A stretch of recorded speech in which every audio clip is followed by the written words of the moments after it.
Olá, seguidor do Olhar do Vale, estamos trazendo a entrevista com os candidatos a prefeito de Brusque para essa eleição suplementar que acontece no dia 3 de setembro. E hoje nós vamos conversar com o candidato André Vecchi, ele que é do Democracia Cristã e tem como vice o Deco Battisti do PL. A ordem de divulgação das entrevistas foi definida por sorteio, que foi transmitido ao vivo na quinta-feira e você pode acompanhar também no Instagram. Candidato, agora passa a contar o seu tempo. Eu gostaria que o senhor se apresentasse ao eleitor. Legal, Anderson. Primeiro, obrigado pelo convite e oportunidade da gente poder estar aqui discutindo e apresentando um pouco melhor o que a gente quer fazer na cidade de Brusque. Bem, meu nome é André Vecchi, eu tenho 34 anos, sou nascido e criado em Brusque, filho da Limeira, né? De origem, né? Filho biológico do Betinho e da Vera. E sou formado em Educação Física pela Universidade Federal de Santa Catarina, depois cursei Administração Pública na Universidade do Estado de Santa Catarina, fiz especialização em Marketing Político e estou concluindo agora o mestrado também em Administração Pública. Né? Trabalho há 10 anos na gestão pública, iniciei na Prefeitura de Blumenau com o Napoleão Bernardes, em 2018 trabalhei no governo do Dr. Jonas, fui eleito vereador em 2020, presidente da Câmara em 2022, e agora, em 2023, em virtude da cassação da chapa, né, que foi eleita em 2020, assumi como prefeito interino e me coloco à disposição para a disputa do cargo de prefeito, tendo como vice o Deco Battisti, né, do PL do Bolsonaro, uma chapa aí que vem para poder inovar e fazer Brusque avançar cada vez mais. Bom, o senhor se posiciona como candidato da direita. Nós temos, particularmente, dos 4 candidatos, 3 candidatos que se anunciam como de direita. Numa eventual vitória sua na eleição de 3 de setembro, esses partidos que se posicionam como de direita, esses seus concorrentes seriam acomodados também no seu governo? Olha, antes de estar prefeito interino e antes do processo eleitoral em si, sempre tive diálogo com os outros partidos, né? Inclusive 2 candidatos, né, faziam parte da base, 2 candidatos hoje concorrem contra mim, faziam parte do governo interino, né? Um como vereador apoiando na base e o outro como secretário. E o fato de eles saírem para disputar também é um direito deles, nem questiono isso. Fato é que depois da eleição, no dia 4 de setembro, após a eleição, a gente precisa pensar na cidade. E a gente tem que sentar para conversar, porque esse tipo de briga, discussão política, se a gente ficar mantendo isso fora do período eleitoral, também no período eleitoral já traz seus prejuízos, fora dele mais ainda. Então eu não tenho problema nenhum de estar dialogando com os partidos, com os políticos de direita, porque por muitas vezes a gente tem o mesmo objetivo, o que mudam são os meios que a gente quer buscar para atingir esse objetivo que é o melhor para a cidade. Então eu não tenho dificuldade nenhuma de estar dialogando com outros partidos, com exceção do PT, é claro, e partido de esquerda, né, numa eventual eleição nossa no dia 3. Bom, o senhor se coloca como representante da nova política, mas algumas atitudes nesse período mostram que ainda faz parte da velha política, como a nomeação de pessoas com os partidos que hoje fazem a sua coligação e, consequente, exoneração de pessoas que não fazem parte da sua coligação. Eu gostaria que o senhor falasse sobre isso. Olha, esse termo nova e velha política é um termo que a gente usa para resumir o que a gente entende como um modelo ideal e um modelo ultrapassado, né? Eu entendo que a gente tem a boa política e a má política. A política real que a gente vive no dia a dia é uma política de composição, ninguém governa sozinho. Tanto é que nunca critiquei, né, a questão de aliança, de coligações, tanto é que eu tenho uma coligação que me apoia hoje, né? Quando eu entrei na prefeitura no dia 8 de maio, a gente tem uma preocupação primeiro de não deixar a cidade parar. E a cidade não parou. Todos os projetos, ações, obras que estavam em andamento continuaram, todas ainda dentro do prazo. Fato é que à medida que eu fui me inteirando do governo, eu fui também verificando alguns locais que eu podia fazer alterações para imprimir o meu ritmo de gestão e para a gente também dar oportunidade para pessoas também me demonstrarem o seu trabalho. Paralelo a isso, nós tivemos algumas debandadas do governo, né? Tivemos várias pessoas que pediram exoneração para seguir outros projetos e é um direito delas. Então, eu não vejo que essa composição e essa alteração seja visto como uma velha política, até porque ela não é feita num cunho pessoal. Muitos dos casos, Anderson, e não todos, é claro, mas muitos dos casos, os servidores, por apoiar determinado grupo político que não é o meu, faziam corpo mole, né? tentavam, tive até tentativas não vou usar o termo sabotar, mas de dificultar o andamento dos trabalhos dentro de determinada secretaria, e aí eu não posso também me omitir, deixando permanecer essas pessoas lá naqueles cargos. Então algumas alterações foram feitas, claro, para estar botando pessoas que acreditam no nosso projeto. Não faz sentido alguém estar no governo e não acreditar no governo que faz parte. Então as pessoas têm o direito de sair, e eu acho que isso é algo muito tranquilo, e discordo, respeitando a tua opinião, de que isso seja uma velha política, né? A gente está fazendo alguns ajustes, é claro, buscando sempre acertar, né? E se verificar que não está dando certo, a gente vai continuar alterando até achar o rumo ideal. Fato é também que eu assumi um governo que não fui eu que montei, né? Então é natural que tenham essas trocas, essas mudanças, porque o meu jeito de pensar é diferente do prefeito que me antecedeu. Mas hoje, Anderson, muitas pessoas ligadas, inclusive, a outros partidos, inclusive que concorrem contra mim, estão no governo. A gente tem o caso da Ana Boas no desenvolvimento econômico, eu tenho pessoas que são do diretório do MDB que estão no governo, porque são técnicos, são competentes, estão fazendo um bom trabalho, e isso que eu entendo que é fazer uma boa política. Bom, eu gostaria só de citar 3 nomeações que foram feitas e eu gostaria que o senhor comentasse, tá? A nomeação de João Rossato, do seu partido, Democracia Cristã, ele já foi envolvido em uma suposta fraude de oficinas mecânicas paralelo a prestar serviços com a Prefeitura de Brusque. O tal do golpista do amor, né, o Josué, que também era do Cidadania, que faz parte ali e estava no seu governo.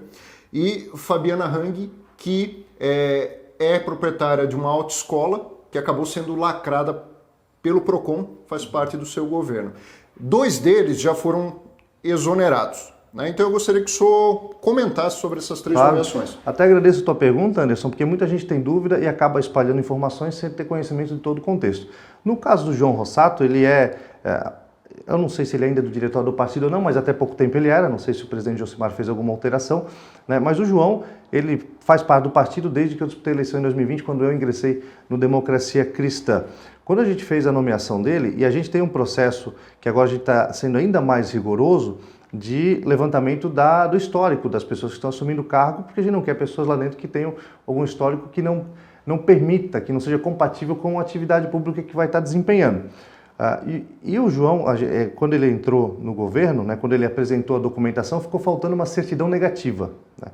Fato é que o RH ali cometeu um equívoco de publicar uma portaria de nomeação, que é diferente da posse, né? Ou seja, a portaria foi publicada de nomeação, mas o que permite o servidor iniciar o seu trabalho é a posse dele. Ele não foi empossado, porque no mesmo dia que apareceu a portaria, a gente recebeu também uma informação de que essa certidão ele não conseguiria apresentar. E aí a gente foi buscar as informações, de fato, ele não conseguiu apresentar essa certidão negativa, né? E no dia seguinte, né, aliás, na virada do dia, eu já anulei a portaria de nomeação. Então, o fato é que ele não trabalhou um único dia sequer no nosso governo, ele não apareceu um único dia sequer no seu local de trabalho. Foi um deslize que o RH cometeu, as pessoas erram, eu assumo a responsabilidade, eu sou prefeito da cidade, não tem problema nenhum com isso, mas só para poder explicar, né, que esse tipo de equívoco não pode mais acontecer, né, e a gente está tendo cuidado agora redobrado. No caso do Josué, ele apresentou todas as certidões negativas, todas, porque o processo dele não transitou em julgado, ou seja, ele não teve ainda uma condenação, e não sei se vai ter também, né? A gente sabe das informações. Mas quando a gente foi pesquisar, inclusive no próprio Google, né, a gente verificou que tinha essa denúncia contra ele, essa reportagem, inclusive, e mesmo ele sendo inocente até que se prove o contrário, achei por bem desligá-lo do governo, porque ele não estou acusando ele de nada, mas que ele responda fora da prefeitura para não gerar um desgaste e também gerar um desconforto, talvez, nos outros servidores que estariam trabalhando com ele.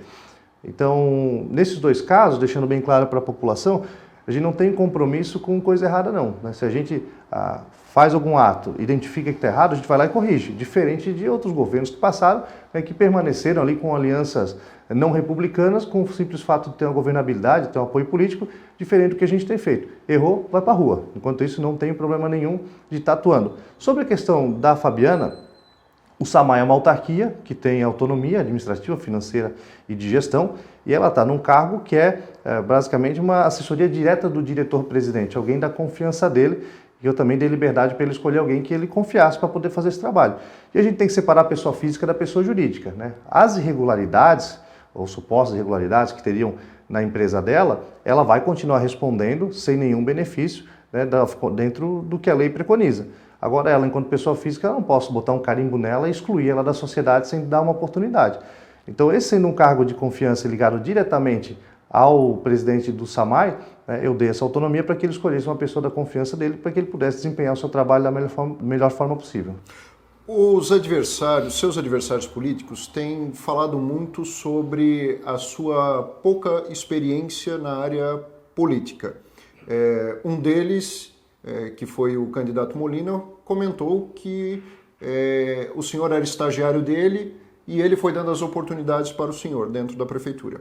Já outro candidato chama de menor aprendiz. Como é que o senhor vê essas declarações que apontam aí essa suposta falta de experiência na coisa pública? Bom, eu vejo isso primeiro como um desrespeito, né, da parte dele, sobretudo do Molina, né? Eu vim de Blumenau, eu já fui estagiário na Prefeitura de Balneário Camboriú, trabalhei 3 anos como gerente de programas e projetos de governo em Blumenau e depois integrei o governo de Otto Jonas, a convite dele, para resolver problemas que eles não conseguiam resolver justamente pela minha experiência prévia e por eu estar na época cursando a administração pública. Então vários dos projetos que foram entregues no governo de Otto Jonas têm a minha digital. Tinha o apoio dele na época sim, isso não posso negar, mas fui subindo de coordenador para diretor-geral, secretário interino, na ausência dele por tratamento de saúde, fui eleito vereador com o apoio dele, né, presidente da Câmara sem o apoio de ninguém do governo e fui chefe dele, né, como prefeito interino. E aí o que eu acho engraçado nesse processo, Anderson, é que enquanto ele estava lá recebendo salário como secretário, eu era um bom prefeito. De repente, quando eu decidi seguir um rumo de uma linha eleitoral diferente da dele, eu passei a ser o estagiário que não é mais bom. Então, essa incoerência, né, eu não carrego comigo, né? Reconheço e agradeço todos que em algum momento me ajudaram na minha trajetória de gestão pública há mais de 10 anos, mais tempo do que ele mesmo, né? Tem experiência na gestão pública, formado na área, fazendo mestrado na área. E se vocês acompanharem essa entrevista e qualquer outra e os debates pela frente, não vão ter nenhuma dúvida de qual é o candidato mais preparado nessas eleições. Então, em relação a isso, eu estou muito tranquilo. Bom, candidato, saúde é um gargalo na nossa cidade. Quais os projetos que o senhor tem nesse período de mandato aí de um ano, um pouco mais de um ano e 3 meses, para a saúde no município? Bom, a saúde vai ser a prioridade número 1 do nosso governo, né? A gente sabe que hoje a gente tem gasto muito mais com os hospitais do que com a atenção básica. Só para a gente ter uma noção, nos últimos 2 anos, não vou nem contar 2023, 2020 a 2022, o gasto com os hospitais aumentou absurdamente, né? Cerca de quase 100%, com recurso próprio, né? E o gasto da atenção básica 25%.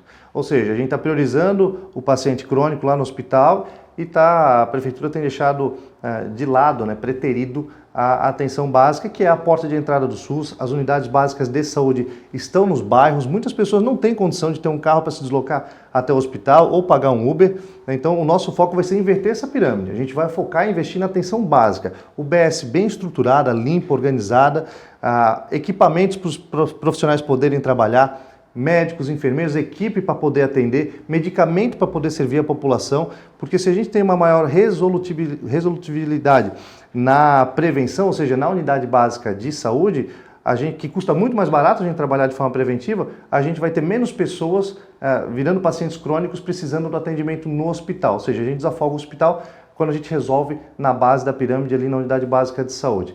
E além disso, a gente vai também utilizar estratégias para poder ampliar o número de atendimentos para os usuários do SUS. Como? Investindo em tecnologia. Hoje, a gente tem 30% aproximadamente de pessoas que não comparecem às consultas agendadas. Algo que poderia ser simplesmente resolvido com uma mensagem do WhatsApp 2 dias antes, uma mensagem de texto. Olha, daqui a 2 dias você tem uma consulta, confirme aqui, cancele aqui, para que se cancelar, a gente possa chamar outra pessoa da fila e reduzir esse tempo de espera. Também permitindo que os agendamentos sejam feitos de forma online, porque é uma vergonha uma pessoa ter que se dirigir 4, 5 da manhã na frente de uma unidade básica de saúde para pegar uma senha e conseguir uma consulta, sendo que hoje a gente tem mecanismos de tecnologia que permitem esse agendamento de forma online. Então a gente vai estar investindo, primeiro, priorizando a atenção básica, segundo, investindo em tecnologia e garantindo a estrutura adequada para que os profissionais da saúde possam atuar e assim a gente ter uma efetividade maior no atendimento do SUS, sobretudo nas unidades básicas, na atenção básica. Outro problema que existe na nossa cidade é a falta de mobilidade urbana. O que o senhor pretende fazer nessa área?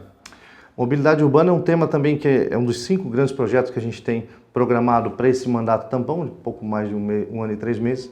E um deles é a gente avançar com o edital do transporte coletivo. A gente já está avançado nisso, já tem dialogado, há uma parceria entre a Prefeitura e a Unifeb para a elaboração desse edital. A Unifeb deve estar entregando uma proposta ainda em setembro para que a gente possa realizar as audiências públicas, ouvindo a comunidade, para desenhar de uma vez por todas qual é a melhor proposta dessa concessão.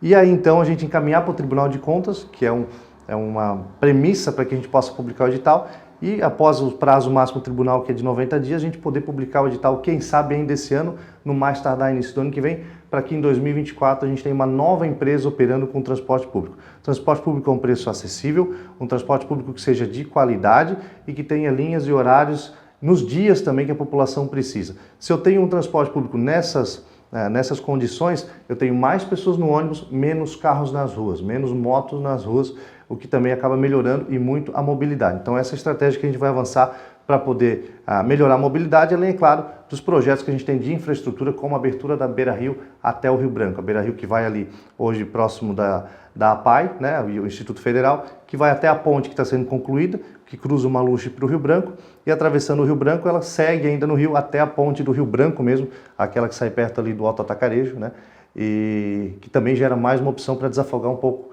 do trânsito ali que vem da rodovia Antônio Raio, Avenida Dom Joaquim, aquela região.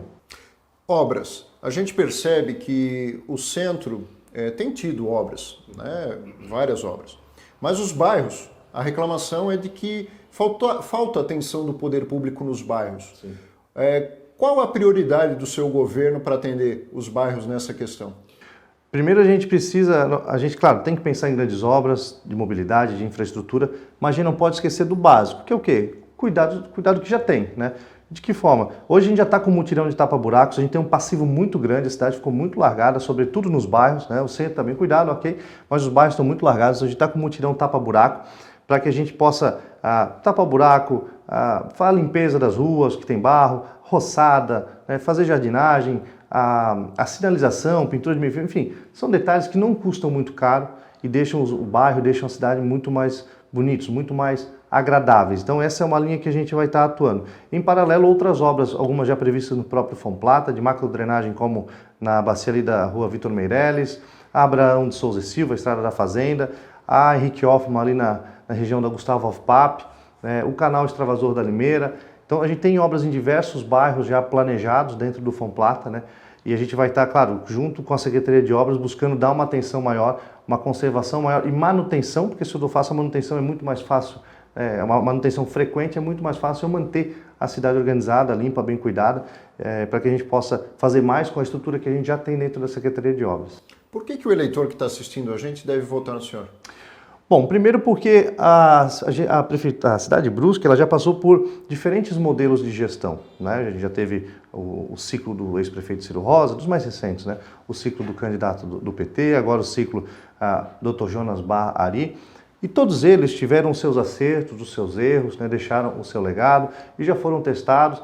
O que eu peço para a população de Brusque é uma oportunidade para que eu possa mostrar o meu trabalho enquanto executivo, né? Quem me conhece já há mais tempo sabe o trabalho que a gente fez, sobretudo na área da gestão, no sentido de transparência, de redução de custos, no governo Dr. Jonas, quando trabalhei no executivo.